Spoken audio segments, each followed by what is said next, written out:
Hello friends, welcome back to mixture పొట్లం channel. నేను మీ లోకేష్ని. ముందుగా మన ఛానల్కి ఎవరైనా కొత్తగా వచ్చి ఉంటే వెంటనే ఓటీటీ మూవీ రివ్యూస్ కోసం లేదా వెబ్ సిరీస్ రివ్యూ కోసం లేదా వెబ్ సిరీస్ సజెషన్స్ కోసం అయినా సరే మన ఛానల్ని సబ్స్క్రైబ్ చేయండి.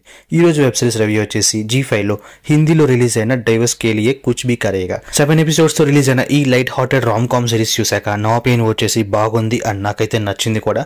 ఎవరైతే రామ్ కామ్ జానర్ని కామెడీ అండ్ డ్రామాతో కలిపి చూడడం ఇష్టపడతారో వాళ్ళకి గుడ్ పిక్ అనొచ్చు.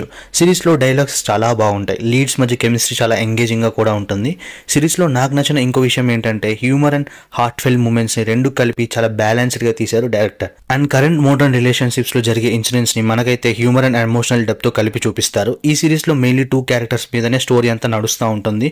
అండ్ ఆ ఇద్దరు leads Ashu alias Rishabh Chanda and Niki alias Abigail Pandey did a good job in their roles. Story line వచ్చేసి ఇద్దరు రైవల్ జర్నలిస్టులు అయిన ఆషు అండ్ నికీ ఇద్దరు కలిసి ఒక స్టింగ్ ఆపరేషన్లో పని చేయాల్సి వస్తుంది.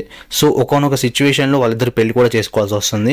అదేంటి అనేది మీరు సిరీస్లోనే చూడాలి. సో తర్వాత జరిగే వాళ్ళ జర్నీ అండ్ ఎదురైన ట్విస్ట్ అండ్ టర్న్స్ ఏంటి అండ్ లాస్ట్ ఏమైందని తెలియాలంటే ఈ సిరీస్ చూడాల్సిందే. Overall review of the series వచ్చేసి నేను ముందుగా చెప్పినట్టు రామ్ కామ్ సిరీస్ని ఇష్టపడే వాళ్ళకి ఖచ్చితంగా నచ్చుతుంది. అండ్ మీరు కూడా ఈ సిరీస్ చూసాక మీకేమనిపించిందో please do comment. And thank you for watching.